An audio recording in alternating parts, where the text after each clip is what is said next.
Alors, ce matin, je veux vous partager un thème. Est-ce qu'on peut dire rame ensemble?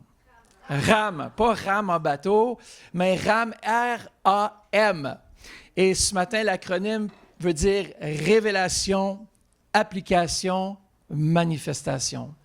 Je crois que sans révélation, on ne peut pas avancer avec Dieu. Mais la révélation seule c'est pas assez suffisant. On doit mettre en application ce que Dieu désire, ce qu'il veut, ce qu'il nous a révélé dans le fond, afin qu'on voit une manifestation. Et moi, je crois vraiment que dans ce lieu, lorsqu'on marche avec Dieu, lorsqu'on a une relation quotidienne avec lui et qu'on met en application, qu'on est obéissant à sa voix, Dieu se manifeste.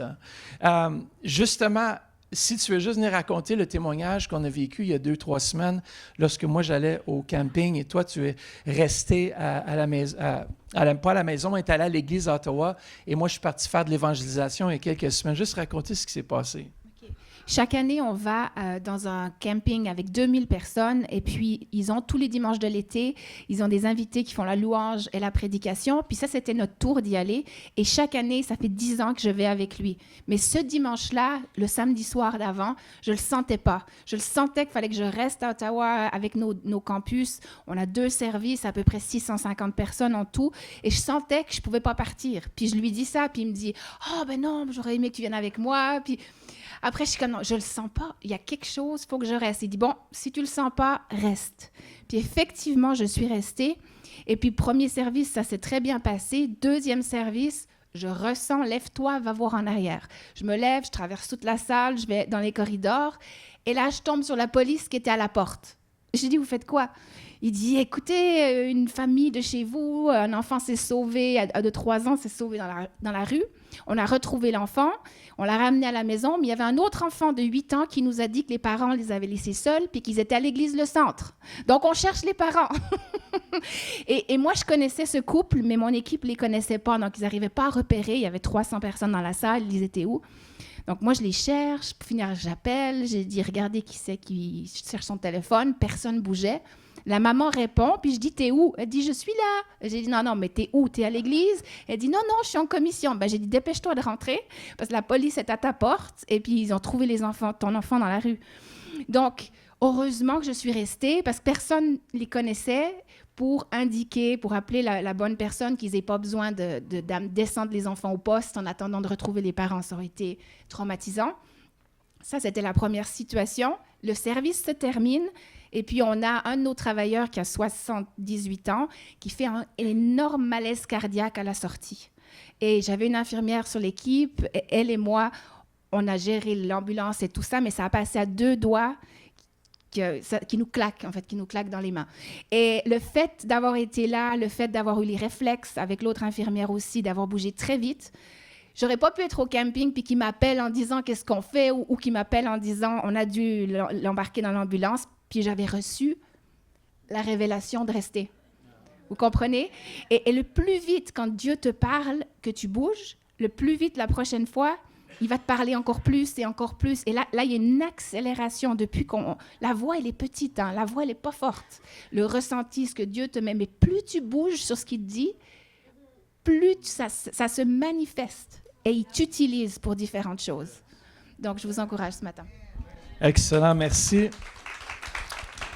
C'est là qu'il faut être attentif, il faut être alerte. Dieu veut nous parler parce qu'il veut il veut nous garder des dangers potentiels. Il veut aussi, vous savez, quand Dieu nous parle, c'est souvent pour sauver une autre vie.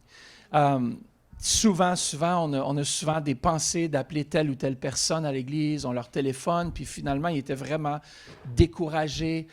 Et Dieu nous dirige constamment. On est partout. Des fois, on est ensemble et tout ça, puis on ressent les choses prophétiquement sur les gens, sur les situations, puis on est comme toujours aligné. On se regarde, on se dit, OK, tu as vu ce que j'ai vu, right? Et puis, on voit... Dieu nous a donné un discernement en tant qu'enfants de Dieu de voir les choses dans l'esprit et non seulement de marcher dans le naturel.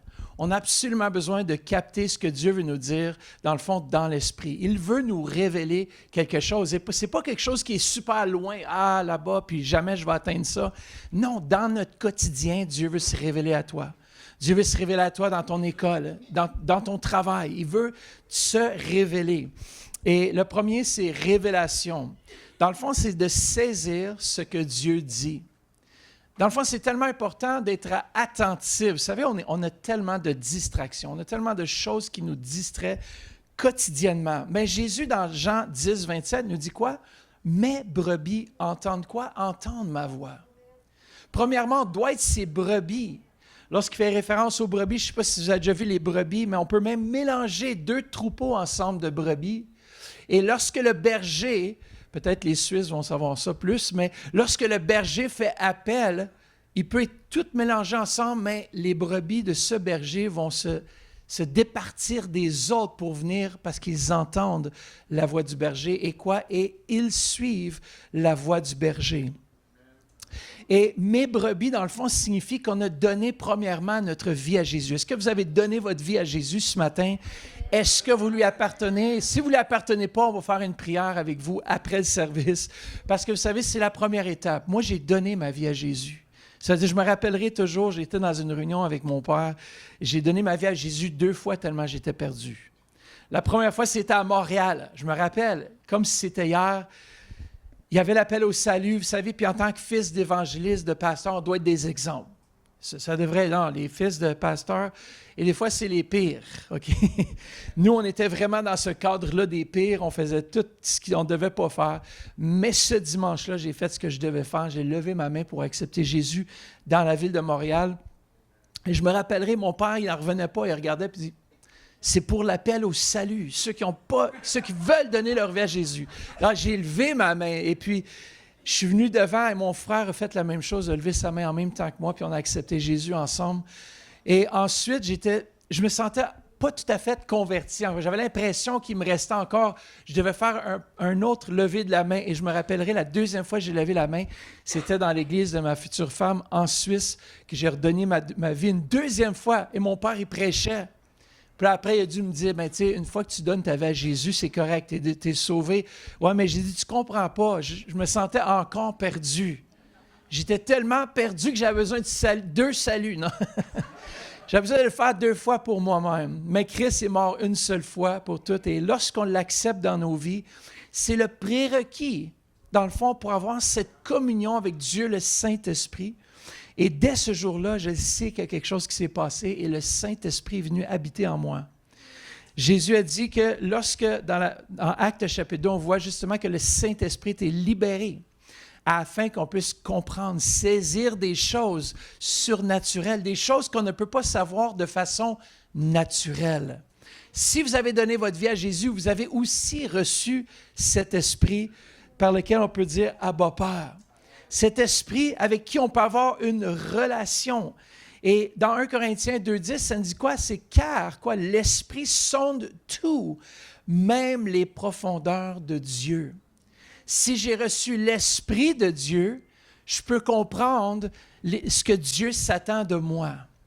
Parce que son esprit parle à mon esprit et parle dans mes pensées de la même façon qu'il s'est révélé à Pasteur Vanessa et qui dit non, reste en ce moment. Et si on est attentif, on va voir la main de Dieu se manifester dans nos vies. Et dans Job 33, 14, ça dit quoi? Dieu parle cependant tantôt d'une manière, tantôt d'une autre, et l'on n'y prend point garde. Souvent, on est juste distrait. Est-ce que ça vous arrive, mesdames, ou bien peut-être mes messieurs, d'être distraits? Ah, moi, ça m'arrive souvent d'être distrait. Ma femme me dit « Coucou, est-ce que tu es là? » Oui, je suis là. Elle dit « Regarde-moi dans les yeux. » Hein? Mais messieurs, combien d'entre vous avez votre femme qui vous dit « Écoute, si tu m'écoutes, si tu m'entends, regarde-moi dans les yeux. » Mais parfois, on peut être distrait. Ou parfois, peut-être qu'on ne sait pas le moyen par lequel Dieu nous parle. Et moi, là, je vous dis, je fais énormément de rêves. Toujours, chaque nuit presque, je fais des rêves. Même ma femme fait des rêves, mes enfants font des rêves. Ils viennent nous voir, ils disent « Écoute, maman, j'ai rêvé telle chose. » OK, excellent. Alors là, on est dans l'interprétation des rêves. Toute la famille, on est toujours en train de rêver. Même mon fils vient « Dad, j'ai rêvé ça. » Et je me rappellerai toujours une fois, il s'est réveillé en larmes parce qu'il avait vu une situation à l'église. Il avait vu une personne de l'assemblée. Il était en larmes. Pourquoi? Parce que Dieu nous parle. Dieu veut se révéler à vous. Et on le voit dans Acte 2, justement, que Dieu, dans ces derniers jours, va répandre son esprit sur toute chair. On va prophétiser, on va rêver, on va avoir des visions. Vous allez avoir des visions. C'est quoi des visions? Des fois, c'est juste des images ou des pensées flash qui rentrent comme ça dans ton esprit. Ou tu peux avoir une vision ouverte, et j'ai partagé là-dessus il y a 2 semaines à l'Église de Centre, alors si ça vous intéresse, vous irez voir. Mais je parle justement qu'il y a des différentes façons d'entendre Dieu.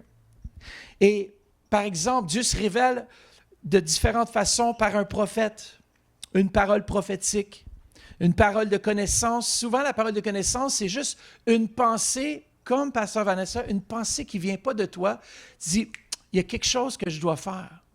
Et tout à coup, Dieu après donne la sagesse aussi pour accomplir cette chose. Parole de sagesse, des visions, des rêves.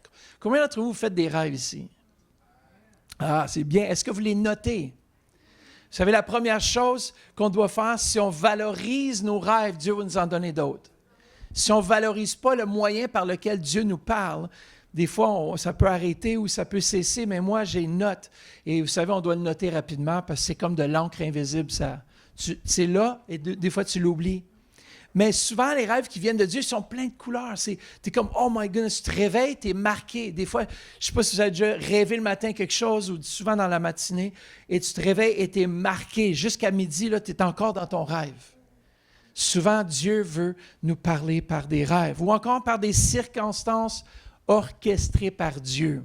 Des fois, il y a des choses qui sont orchestrées afin que Dieu puisse nous parler. Des fois, on a la tête dure. Je ne sais pas pour vous, hein, moi j'ai souvent la tête dure, mais Dieu a toujours eu sa façon, parce que Dieu est patient. Il a la tête encore plus dure que nous. Il est le roc, ce rocher sur lequel on peut s'appuyer. Et il est patient aussi avec nous. Heureusement qu'il est patient. Je ne sais pas à propos de vous, mais qu'est-ce qu'il fait avec les brebis qui n'écoutent pas? Des fois, on le voit, les brebis qui s'égarent, il les corrige, et après ça, on voit cette belle image de Jésus avec la brebis sur son dos, parce qu'il l'aime.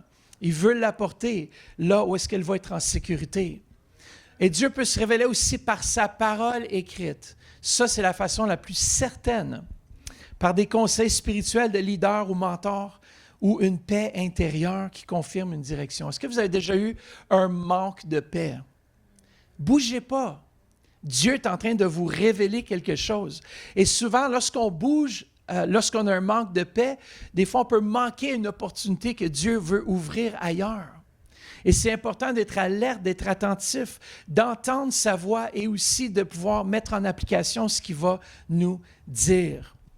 Une clé essentielle, c'est le discernement. Merci Seigneur pour ton discernement. Moi, j'ai prié il y a 2 semaines justement que l'Église puisse être en mesure de discerner ce qui vient de Dieu et ce qui ne vient pas de Dieu.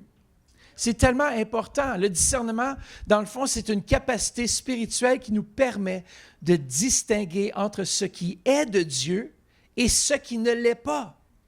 Et c'est un processus actif qui engage notre esprit, notre cœur et notre relation avec le Saint-Esprit. J'aime beaucoup dire le mot discerner, c'est vraiment examiner, scruter. Et même, j'aime beaucoup cette définition, c'est séparer pour comprendre. Dieu, le Saint-Esprit, il est là pour nous faire discerner, nous faire marcher dans sa volonté. Je ne sais pas pour vous, mais on vit dans des temps où est-ce qu'on a besoin d'entendre la voix de Dieu clairement et être en mesure de discerner le temps et les saisons dans lesquelles nous sommes. Je crois vraiment, puis comme on l'a dit même les disciples, Jésus est à la porte. Jésus va revenir. Est-ce qu'on est prêt? Est-ce que l'Église est prête? Est-ce qu'on est ces vierges sages qui écoutent sa voix, qui entendent sa voix et qui se préparent d'avance? Vous savez, les choses dans ce monde vont tellement vite. Lorsqu'on je regarde mes enfants, mon fils qui a 25 ans, ma fille qui a 23 ans, la vie va tellement vite et j'en reviens juste pas. Les deux ont une blonde, un chum et ils parlent déjà de mariage pour peut-être l'année prochaine ou l'année 2027 peut-être. Mais ça va tellement vite, puis un jour, on va avoir des petits-enfants. Une fois, on va prendre les petits-enfants dans nos bras, puis après ça, on va être des grands-papas, grands-mamans. Après ça, tu te dis, où est-ce qu'est passée la vie? Ça va trop vite. Et justement, la semaine, le 6 septembre, mon fils a eu un accident grave de voiture. Il aurait pu mourir. Mais il y a eu une égratignure et une poque au coude. Mais sa voiture, elle est foutue. Il était sur l'autoroute, il était distrait pour un instant et il a frappé les blocs de ciment sur l'autoroute, à gauche de l'autoroute. Et puis il est rentré là-dedans à fond, paf, il est rentré. La voiture a fait un 90 degrés, puis il s'est fait rentrer dans le côté par un autre véhicule. La voiture était foutue. Il n'y a rien eu, il m'appelle, il dit « Oh, Dad, je viens juste d'avoir un accident. » Je dis « Est-ce que tu es correct? » Il dit « Oui, je suis correct. » Je dis « Merci Seigneur. » C'est la première chose. Ça aurait pu être un appel d'un policier ou d'un ambulancier ou quelque chose d'autre, ou de l'hôpital. Il dit « Votre fils est en condition critique, mais Dieu l'a gardé. » Dieu avait un plan. Dieu était là. Et c'est drôle parce qu'il me dit, le soir d'avant, il priait justement avec sa blonde pour une protection sur leur vie, pour le sang de Jésus. Imaginez-vous, le lendemain, il y a un accident. Il est protégé. Il y a une égratignure ici. Il avait un peu mal au coude parce que le véhicule a rentré dans le côté. C'est tout. Bon, on dit qu'il y a peut-être une fissure de sternum, mais ça se répare. Mais ça aurait pu être grave, ça aurait pu être beaucoup plus pire. Mais Dieu nous donne cette façon de pouvoir comprendre à travers le bruit. Il aurait pu prier pour autre chose, mais ce soir-là, avant, il y a eu le discernement de prier pour la protection sur leur vie, ne sachant pas que le lendemain était pour avoir un accident qui aurait pu coûter sa vie. Mais Dieu nous dirige, Dieu nous donne ce discernement. Il nous aide, dans le fond, à séparer les choses pour les comprendre. Ce n'est pas nous qui le faisons, c'est Dieu, le Saint-Esprit, en nous. Parfois, on essaie par nous-mêmes de discerner la volonté de Dieu, on essaie de voir qu'est-ce que Dieu s'attend. Mais c'est en marchant que Dieu, le Saint-Esprit, nous révèle. C'est pour ça que c'est important, la paix de Dieu. Alors, dans le discernement, il y a deux aspects. Avant de passer au prochain point qui est l'application, c'est la sagesse spirituelle. Lorsqu'on parle de discernement, c'est une compréhension reçue par l'expérience et l'apprentissage, souvent liée à une maturité dans la foi. Est-ce que vous avez fait des erreurs, vous, en tant que chrétien? My goodness, que j'ai fait des fois des erreurs, des choses, j'ai eu des manquements. Et vous savez quoi? On apprend à écouter la voix de Dieu. Lorsque Dieu, Saint-Esprit, parle à notre cœur, vous savez, cette petite voix douce qui vient de parler, et tout à coup, tu dis, non, arrête de moi Satan, parce que tu as tes plans, toi. Tu as tes plans, tu as ta volonté, tu as tes choses que toi, tu veux faire. On ne dit pas, oui, Seigneur, que ta volonté soit faite. On dit, non, arrière de moi, Satan. Puis c'est la voix de l'Esprit là, qui dit, non, fais pas ça. Achète pas telle maison, achète pas tel véhicule. Et tu dis, non, tu t'entêtes. Tu dis, non, c'est un bon deal. Ça ne va plus jamais revenir.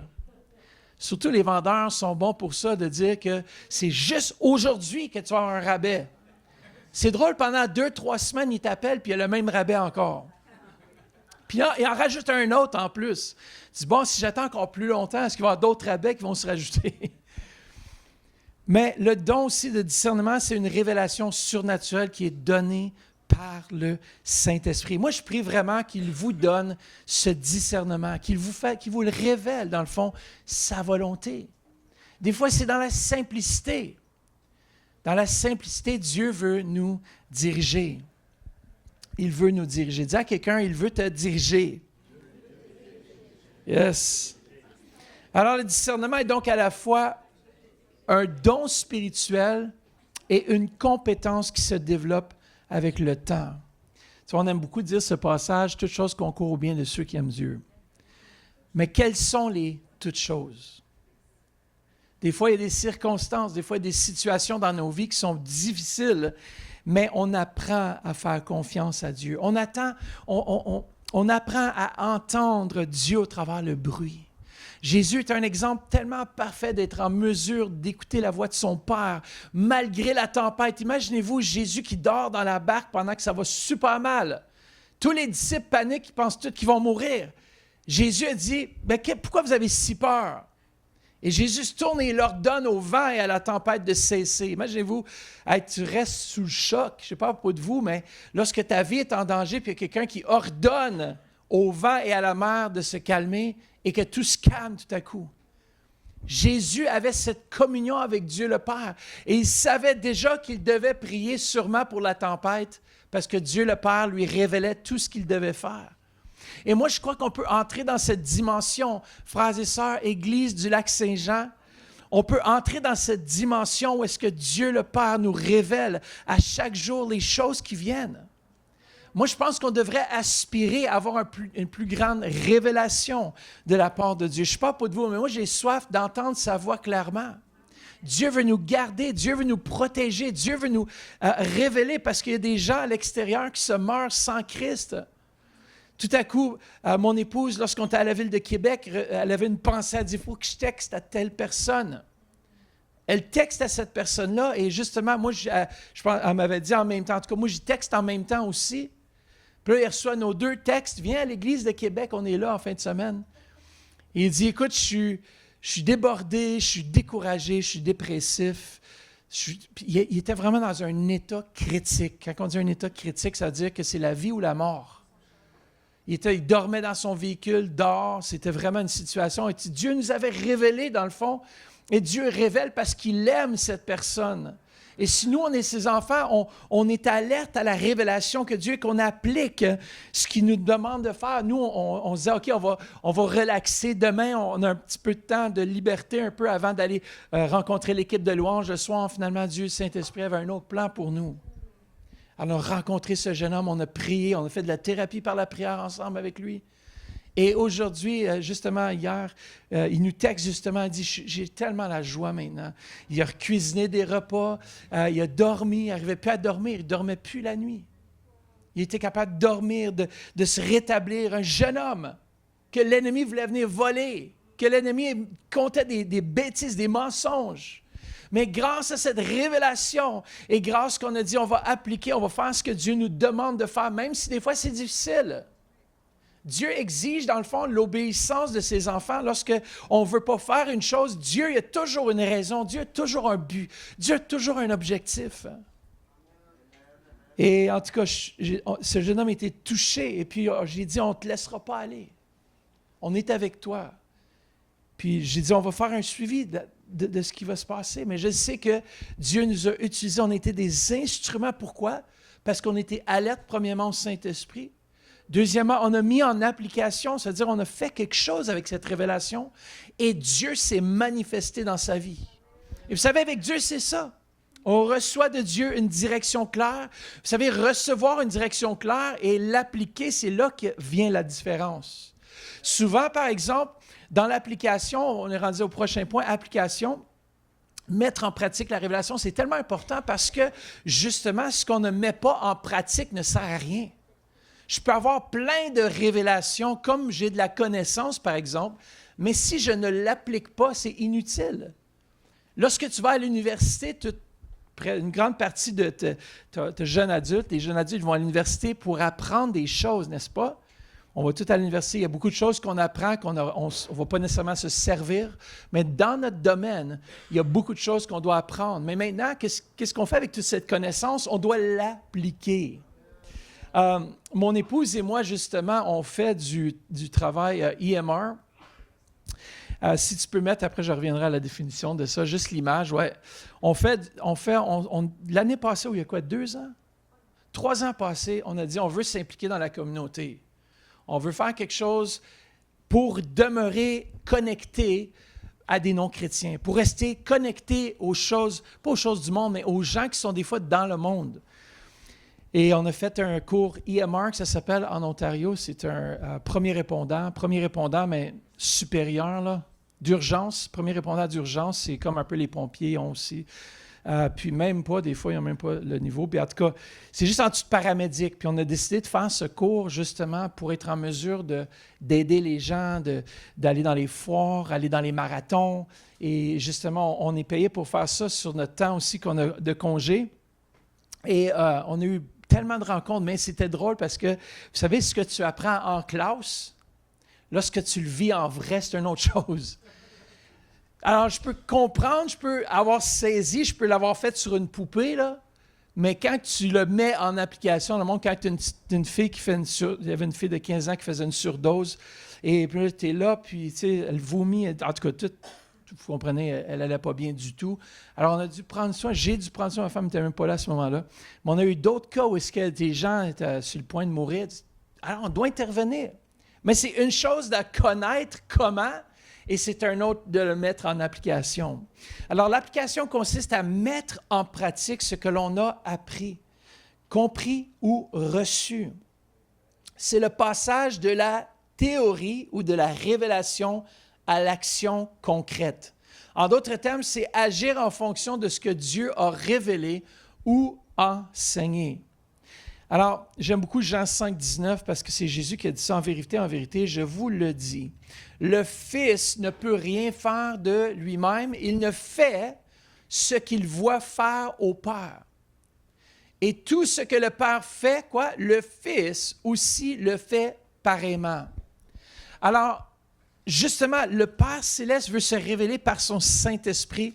Et si on a cette communion avec lui, lorsqu'il nous révèle une chose et qu'on le met en application, on va avoir des résultats. Je ne sais pas pour vous, mais dans ma vie, j'aime lorsque Dieu agit.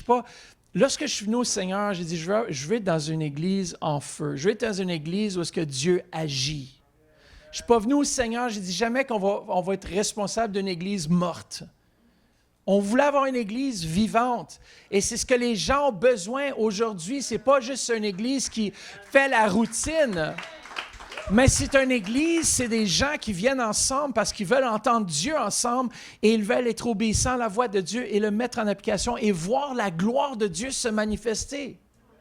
Jésus, lorsqu'il recevait ces révélations du Père et qu'il les mettait en application, il voyait le surnaturel opérer. Et moi, je ne sais pas pour vous, mais moi, je suis dans l'Église de Jésus-Christ pas à cause de la connaissance, pas à cause du fait que j'ai entendu des bons enseignements, mais le fait que j'ai vécu la puissance de Dieu, le fait que la puissance de Dieu est venue me toucher, la puissance de Dieu est venue me saisir, lorsque j'étais même pas chrétien, la présence du Saint-Esprit est venue me toucher. Et jamais je vais me satisfaire d'être dans une religion, d'être dans un mode ou une routine religieuse. Je déteste ce qui est monotone, mort. Je peux juste pas, c'est pas dans ma nature, parce que lorsque Dieu Saint-Esprit a touché ma vie, c'était le feu du Saint-Esprit, c'était sa présence. Et je ne sais pas pour vous, mais moi, j'ai soif d'un mouvement de l'Esprit. Il y a 2 semaines passées, on était justement à Ottawa. Un évangéliste du Burundi est venu. Il s'appelle le Chris Nkudamaya, je ne sais pas comment tu le dis. Son nom de famille, c'est quoi son... Ndikumana, voilà. Chris Ndikumana est venu à Ottawa, il est venu. Et moi, ce que j'ai dit à mon équipe, j'ai dit, on ouvre notre église à cette œuvre. Il est venu, pasteur Denis me téléphone et dit, le pasteur, il cherche un endroit, l'évangéliste cherche un endroit pour rencontrer les pasteurs, pour pouvoir les encourager à faire le suivi des nouveaux qui vont être convertis lors de la conférence, ou ils appellent ça la grande conférence qu'ils vont faire justement à Ottawa. Ils ont loué le stade Canadian Tire Center. 18 600 personnes ont venu assister à cette conférence. Il y a eu énormément de conversions, des centaines et des centaines de conversions, des gens qui sont venus à connaître Christ à cause de cela. Et moi, juste avant de venir, j'ai dit, on ouvre notre église. J'ai dit à mon staff, j'ai dit, on va servir cet homme, on va encourager son ministère, on est là pour l'accueillir. Tout ce qu'il a besoin, on est là pour l'aider. Mon staff, on s'est démêné le jeudi, on l'a accueilli chez nous et j'ai vraiment connecté. On a eu un super de temps avec lui. On a connecté ensemble et puis Dieu a agi. Dieu s'est manifesté. Et je sais que Dieu n'a pas fini de se manifester. Écoutez, en plus, j'ai dit, on était justement au suivi des nouveaux convertis parce qu'il fait une autre rencontre. Il loue une salle de 1000 places pour justement accueillir les nouveaux convertis après la grande croisade. Et il était là dans un lieu. Et il m'a fait parler aussi. Il m'a dit, viens parler, partage ton cœur. Moi, je n'étais même pas prêt à ça, mais j'ai dit, OK, pas de problème. Je partage mon cœur. Puis il dit, après que j'ai terminé de parler, il remonte, il parle, il dit, faut vous aller, si vous êtes dans cette région, il faut aller à Église Le Centre. Je suis comme, yes. Église Le Centre. Il a entendu ce nom, il va sûrement parler dans ses messages, mais tout ça pour dire qu'ils nous ont donné après une liste. J'ai dit, nous autres, on est prêts à suivre tout le monde. Tous ceux qui viennent, peu importe. Alors, on a une liste de 100 personnes, bien sûr, ça, c'est déjà énorme. Une liste de 100 conversions, puis j'ai dit, s'il faut, on va passer un 3e service. On ne sert pas un Dieu qui est mort, on sert un Dieu qui est vivant. Alors, lorsque Dieu nous parle, et justement, lorsque Pasteur Denis me dit ça, tout de suite, j'ai senti dans mon cœur que ça venait de Dieu et que je devais faire tout dans mon possible pour accueillir. On a même emprunté notre lutrin pour prêcher là-bas au stade. J'ai dit, ça, c'est prophétique. C'est prophétique parce que justement, à la fin de cette année, on a loué, avec une autre église, on a loué une salle de 3000 places pour justement faire notre nouvel an, un gros party. Si ça vous tente de venir de 10h le soir à 2h du matin, on fait la traversée de la nuit ensemble. Vous êtes bienvenus si vous voulez louer un bus puis venir à Ottawa. On va vous accueillir. Tous nos campus, on a de la place en masse, 3000 places. Mais on fait ça avec une autre église burundaise. Et justement, moi, je suis comme, avec ce pasteur-là, je m'entends super bien. Puis je dis, il faut travailler ensemble. Il faut que l'Église de Jésus-Christ travaille ensemble, que tu sois d'une église, d'une autre église, d'une telle église, l'unité du corps. On n'est pas en train de bâtir un château ici, on est en train de bâtir le royaume de Dieu. Et on va passer du temps ensemble, on va célébrer, mais après ça, on se parlait parce qu'en préparation de cette soirée à la fin de l'année, on va dire, écoute, peut-être que le Seigneur est en train de démarrer quelque chose, puis c'est nous autres qui va louer le stade Canadian Tire Center. C'est juste un demi-million pour la soirée. Il n'y a pas de problème avec ça. Dieu est grand.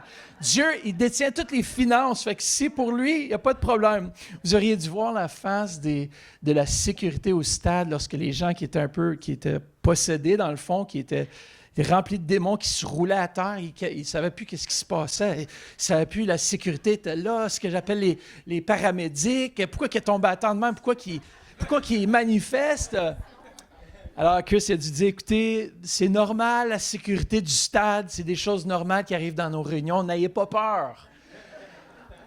Mais ça, c'est l'Évangile manifesté aux non-croyants. Les gens, tu ne peux pas avoir vécu ça en tant que non-converti, puis comme tu restes marqué, là. Tu dis, ça, c'était vraiment spécial. Mais lorsque Dieu nous révèle de faire une chose et qu'on le fait, Dieu ensuite, il se manifeste. Je me souviendrai toujours de cet exemple d'un gars qui marchait sur un trottoir un jour et Dieu Saint-Esprit vient parler à son cœur et dit, tu vas rentrer dans ce dépanneur-là, tu vas faire un handstand. Vous savez, c'est quoi? Qui est capable de faire un handstand ici? Le poirier, voilà, le poirier où, tu sais, tu embarques sur tes mains puis tu lèves tes jambes dans les airs, tu peux marcher, tout ça. Bien, le Saint-Esprit dit, écoute, va dans le dépanneur puis fais un handstand et mets tes pieds contre la machine à coke, dans le coin, tu sais. Imagine-vous l'instruction comme ça qui vient, tu es comme, écoute, le monde va penser que je suis un peu malade. Puis il dit, écoute, je vais être obéissant à Dieu. Et justement, il l'a fait et tout à coup, au moment où il l'a fait, celui qui se faisait le service à la clientèle dans le dépanneur, il commence à pleurer. Parce qu'il dit, Dieu, si tu es vivant, si tu es réel, fais qu'il y ait quelqu'un qui rentre ici, qui fasse un handstand contre la machine à coke. Imaginez-vous, Dieu veut se révéler à nous. Je me rappellerai toujours une fois aussi, j'étais en Floride, j'ai habité 7 ans en Floride, et je m'en allais, je revenais d'un cours biblique, et j'étais sur l'autoroute, puis le Saint-Esprit dit, tu vas arrêter au Burger King. Je suis comme, ça me tente, j'ai pas faim je veux pas un burger, là. J'écoute pas la voix, je continue un petit peu plus loin, puis c'était fort dans mon esprit, arrête. Et que je dis, OK, je fais demi-tour sur un endroit où je peux tourner, et j'arrive au Burger King. En rentrant dans le Burger King avec mon véhicule, je tourne à gauche, puis il y a un gars qui est là avec des pinces pour faire démarrer la voiture. Puis là, je vois qu'il y a un besoin. J'arrête, je dis, as-tu besoin que je t'aide à charger ta batterie pour pouvoir démarrer? Il dit, oui, justement. Il dit, je priais le Saint-Esprit, qu'il y ait quelqu'un qui s'arrête pour m'aider. Je suis un étudiant biblique. Et puis, je priais justement Dieu, il n'y a personne qui voulait m'aider. Moi, j'arrête, je charge son véhicule. Puis le Seigneur dit, pas seulement ça, tu vas te donner de l'argent. Je dis, OK. Là, je regarde dans mes poches, j'avais un 10 puis j'avais un 20. Ou un 5 puis un 20. Là, je sors, puis je dis, OK, moi, le 5, tu sais. Là, le Seigneur va dire, tu vas le bénir, tu sais. C'est que, OK. Je voulais être cheap, tu sais. Des fois, on travaille fort pour notre argent, j'ai besoin de gaz, tout ça. Et là, il dit, OK, tu peux-tu rentrer dans le véhicule puis peser l'accélérateur pour donner un peu plus de stimuli pour que la batterie puisse son camion puisse démarrer. Et justement, je dis, OK, pas de problème, je mets le 5 $ dans mes poches. Et puis après ça, j'y ai repensé, je dis, oh, c'est vrai, je vais lui donner l'argent. Je ressors, puis là, j'y donne comme ça, je n'ai pas regardé, puis j'ai donné le 20. Et il dit, justement, j'avais plus d'essence, j'ai besoin de manger, puis mais merci beaucoup. Puis il venait d'Hawaï. J'ai perdu son contact parce qu'il me l'a donné. Il dit, si jamais tu es dans Hawaï, tu viendras, je vais te nourrir, loger. On va pouvoir aller à la plage, faire du surfboard, puis je suis comme, man, j'ai perdu son contact. Tu sais, les contacts importants qu'on devait garder. Celui-là, ça en était un. Mais tout ça pour dire, lorsqu'on est obéissant à la voix de Dieu, Dieu veut se manifester. Il veut révéler, dans le fond, sa bonté aux autres. Et je crois vraiment qu'on le voit partout au travers le Nouveau Testament. Le prochain dernier point, c'est la manifestation, le surnaturel de Dieu. Lorsque la révélation est appliquée avec foi, elle déclenche la manifestation de la puissance de Dieu. On ne peut pas s'attendre au surnaturel sans saisir la volonté de Dieu et la mettre en application. Vous vous en souvenez de cette histoire où Jésus, justement, son premier miracle, où est-ce qu'il change l'eau en vin? Vous vous en souvenez? Qu'est-ce que la mère a dit? Faites tout ce qu'il vous dira de faire, et lorsque vous allez mettre en application ce qu'il vous dit de faire, vous allez voir qu'il va y avoir quelque chose qui va se passer. Imaginez-vous, là, Jésus dit, « Ben, maman, pourquoi tu me demandes ça là? Mon temps n'est peut-être pas encore arrivé. » Sa mère avait eu une révélation que c'était le moment que Jésus manifeste sa gloire. Et elle dit, « Écoutez, faites tout ce qu'il vous dira. » Imaginez-vous si votre mère vous met dans une position pareille. Moi, je pense que j'aurais stressé énormément. Il manque de vin, mais tu veux que je fasse quoi? Mais Jésus, lui, avait reçu aussi qu'il devait faire quelque chose au moment où sa mère a dit. Et on voit, Marie dit à Jésus, « Ils n'ont plus de vin. » Bien que Jésus réponde initialement, « Femme, qu'ai-je à faire avec toi? Mon heure n'est pas encore venue. » C'est drôle, hein, les mamans. Vous savez, les mamans ont toujours une façon d'apporter la conviction dans le cœur de leurs enfants. Et Marie, elle, remplie aussi du Saint-Esprit, savait que c'était son heure, même si lui, il n'avait peut-être pas capté tout de suite le moment, mais aussitôt, il nous a dit, elle dit, « Faites tout ce qu'il vous dira. » Et on connaît la suite. Bien sûr, il y a eu en masse de vin. Il disait que c'était le meilleur vin qu'il n'y avait pas eu. Josué et les murs de Jéricho, vous en souvenez? Jésus, il reçoit cette direction qu'il doit marcher autour de la ville et puis tout. Puis c'était vraiment comme... Apparemment, c'est quoi les murs de Jéricho? Étaient 9 pieds ou 12 pieds de large. C'est 1 mètre et demi ou 2 mètres de large. C'est des grands murs, hyper solides. On ne peut pas juste traverser ça. On peut pas juste... Puis il y avait sûrement des soldats qui étaient sur le dessus, qui voyaient le peuple d'Israël faire le tour de la ville. Imaginez-vous, c'était la moquerie complète, mais eux avaient reçu quoi? Ils avaient reçu la révélation de Dieu, ils avaient mis en application, même si ça ne faisait pas du sens de façon logique. Et qu'est-ce qui s'est produit? On le sait, Josué 6:20, le peuple poussa quoi? Des cris, et les sacrificateurs sonnèrent des trompettes. Lorsque le peuple entendit le son de la trompette, il poussa des grands cris. Tout ce qu'ils faisaient, on leur avait dit de le faire. Josué avait donné les directives, ils ont fait exactement qu'est-ce qui s'est produit et la muraille s'écroula. Le peuple monta dans la ville, chacun devant soi, ils s'emparèrent de la ville. Moi, je crois vraiment que pour s'emparer de ce que Dieu veut dans nos vies, on doit recevoir la révélation, on doit dire, Seigneur, montre-moi comment procéder. Et lorsque Dieu vous montre, parfois, il faut faire des pas de foi, des pas d'obéissance, de dire peut-être même si ça ne fait pas de sens, même si c'est difficile, Père, je te fais confiance et je vais le faire. Et c'est là et seulement là qu'on va voir la manifestation de la main de Dieu. Dieu veut se manifester dans cette Église. Dieu veut se manifester dans vos vies. Et Père, je déclare et je décrète, Seigneur Jésus, que tu vas te manifester dans la vie de tous ceux et celles qui sont venus ici aujourd'hui. Père, merci que dans Jérémie 1:12, tu dis, je veille à ce que ma parole s'accomplisse. Et moi, je déclare et je décrète que ta parole, Seigneur, va s'accomplir dans leur vie. Il y a des gens ici ce matin qui ont reçu des paroles prophétiques, qui ont reçu une direction de la part de Dieu. Et peut-être que vous vous êtes éloignés de ce que Dieu vous demande. Et ce matin, je vais vous donner l'occasion de juste demander pardon à Dieu. Des fois, on n'a pas été obéissant ou peut-être qu'on pense que c'est trop tard, qu'il n'y a plus de temps. C'est jamais trop tard. On peut toujours demander pardon et dire, Seigneur, à partir de ce moment, je veux être obéissant. Peut-être, par exemple, dans la simplicité, Dieu vous a demandé de pardonner quelqu'un et vous ne l'avez pas fait, vous n'avez pas pardonné. Maintenant, en ce moment, faites juste dire, Seigneur, pardonne-moi. Pardonne-moi, Seigneur Jésus, d'avoir été désobéissant. Peut-être que, messieurs, il y a des choses que tu dois dire à ta femme. Et le Saint-Esprit travaille ton cœur afin que tu le fasses. Et toi, tu refuses de le faire. Et Dieu, Saint-Esprit, viens maintenant et te touche. Et moi, je déclare qu'il y a des vies qui vont être changées, transformées. Seigneur, merci pour ta parole. Merci pour ce que tu as fait ce matin, par ta parole. Et Seigneur Jésus, je te remercie que tu viens parler à chaque cœur maintenant dans ce lieu. Père, que tu te manifestes dans chaque vie ce matin. Père, merci, tu es Dieu. Juste peut-être avant d'inviter ceux et celles qui sentent, peut-être qui ont passé à côté du plan, peut-être de ce que Dieu voulait faire dans leur vie. Peut-être qu'il y a des gens ici qui ne connaissent pas Dieu. Ou peut-être vous avez fait un pas, vous avez déjà donné votre vie à Jésus, mais aujourd'hui, si vous êtes loin de lui, comme moi, j'étais loin de lui. J'avais déjà donné ma vie, mais je ne vivais plus pour Dieu. J'avais besoin de faire cette prière. J'avais besoin de lever ma main et de dire oui à Jésus. Si vous êtes ici dans ce lieu et c'est vous, faites juste lever la main et je veux prier avec vous. Dis oui, Seigneur, Pasteur Mathieu, j'ai entendu ton message, mais moi, je ne connais pas Dieu. Je ne connais pas Jésus. C'est la première étape. Est-ce qu'il y a quelqu'un dans ce lieu qui dirait, moi, Pasteur Matt, je veux accepter Jésus dans mon cœur. Je vois cette main. Est-ce qu'il y a quelqu'un d'autre qui... Je vois cette main aussi. Est-ce qu'il y a quelqu'un d'autre? C'est bon, une fois que vous allez la lever, vous pouvez la descendre. Est-ce qu'il y a quelqu'un d'autre qui dirait, moi, j'ai besoin de Jésus? Je vois cette main. Je vois cette main. Je vois cette main. Est-ce qu'il y a quelqu'un d'autre qui dirait, moi, j'ai besoin de Jésus dans ma vie? Une fois que vous l'avez levée, vous pouvez la descendre. J'ai vu ses mains. Alléluia, Jésus.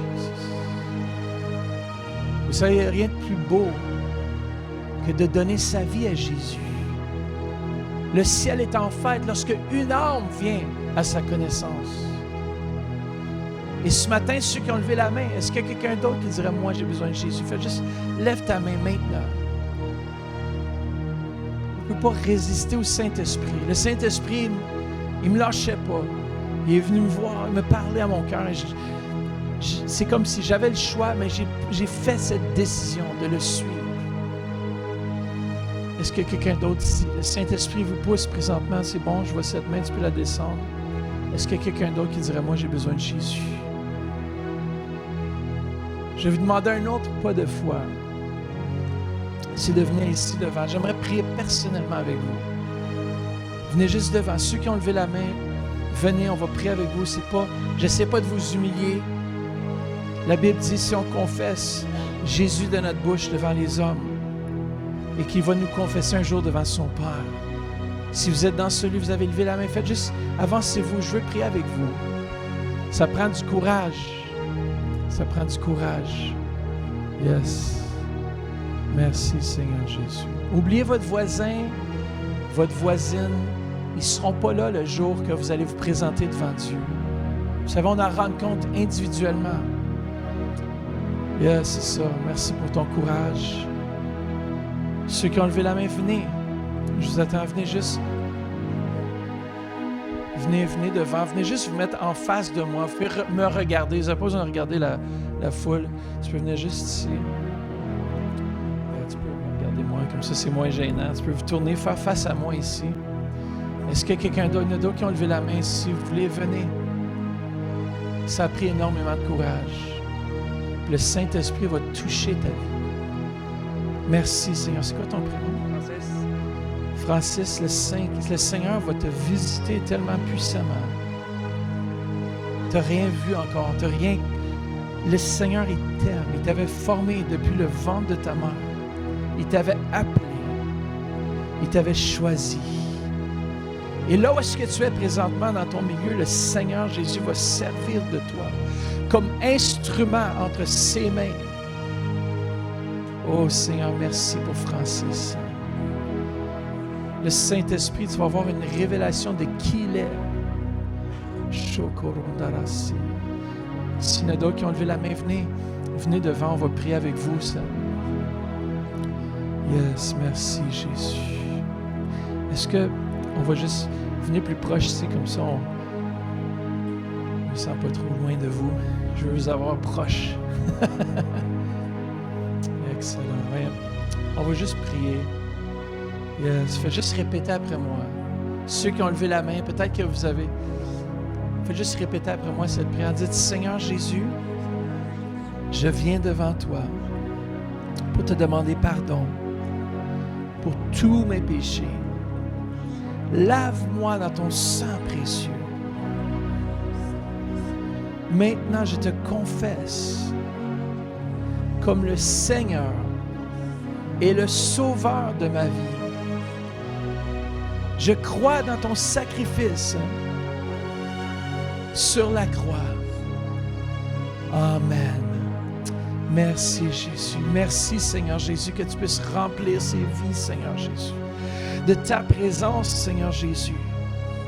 Oui, le Seigneur va se servir de toi aussi, mais premièrement, il veut venir guérir ton cœur. Ah, merci que tu viennes guérir son cœur, Seigneur Jésus.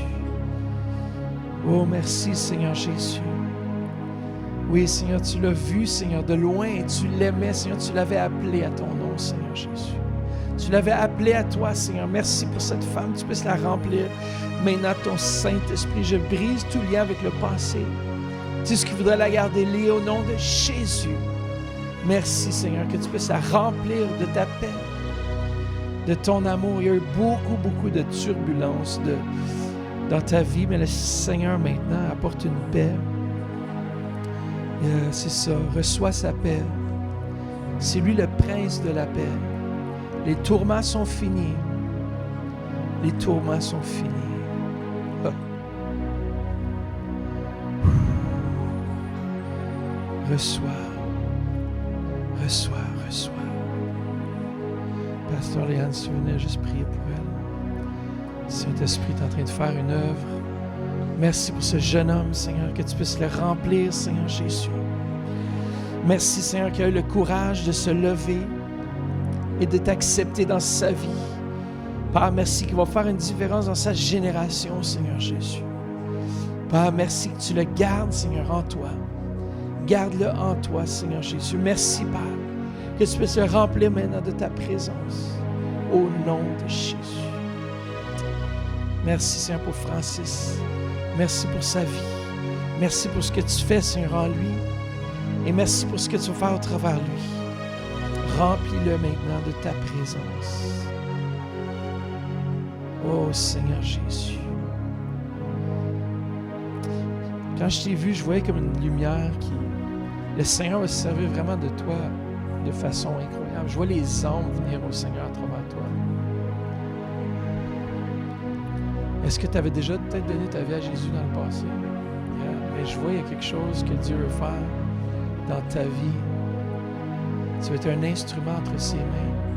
Puis des fois, c'est juste d'accepter, de se servir de toi. Merci pour Francis, Seigneur Jésus. Yes, Jesus, remplis-le de ta présence, Seigneur. Le Seigneur, il t'aime. Merci, Seigneur Jésus. Des fois, on a essayé par toutes sortes de moyens d'être acceptable à ses yeux, mais il t'aime comme tu es. Merci, Jésus, pour Francis. Remplis-le de ton amour. Merci, Jésus. Amen. Yes. C'est comme si le passé, tu dis, comment est-ce que je peux effacer les choses qui se sont passées dans ma vie? C'est le Saint-Esprit qui vient maintenant guérir aussi les blessures du passé. Merci, Saint-Esprit, c'est toi qui le fais. Des fois, on ne comprend pas, on ne sait pas qu'est-ce qui s'est passé, comment ces choses sont passées dans nos vies. Mais le Saint-Esprit vient maintenant guérir ton âme. Guéris, Saint-Dieu. Yes, Jesus. Juste rester en sa présence. Est-ce qu'il y en a d'autres qui sont ici? Peut-être qu'ils ont juste besoin de goûter à sa présence. Faites juste avancer. Je veux prier avec vous. Amen. T'as-tu besoin de quelque chose?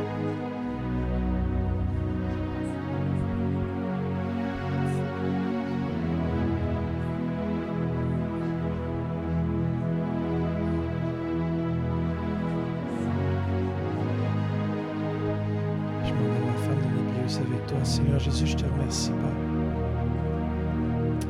Père, merci, Seigneur. Merci pour Caroline, Seigneur Jésus. Merci, Père, que tu l'as remplie de ta présence, Seigneur, maintenant. Oh, Seigneur Jésus, merci, Seigneur, que tu guéris aussi ce corps. Au nom de Jésus, parle à ce système nerveux, parle à ce corps maintenant. Merci, Jésus. Oui, Seigneur Jésus. Merci, Seigneur Jésus. Alléluia, Jesus. Oui, Seigneur, remplis, Seigneur. S'il y en a qui ont besoin de prière, avancez-vous. Je veux prier avec vous ce matin. On a aussi Pasteur Liane qui est là. Si vous avez besoin de prière, faites juste avancer. J'aimerais prier avec vous. Peut-être que c'est par rapport à la prière que j'ai faite tout à l'heure. Oh, merci Jésus. Merci Seigneur Jésus. Ceux qui ont besoin juste peut-être de revenir sur le sentier où est-ce que Dieu vous a peut-être demandé de faire quelque chose et vous ne l'avez peut-être pas fait, ou peut-être c'est juste pour entendre plus clairement la voix de Dieu. Venez devant, je veux prier avec vous. Alléluia, yes.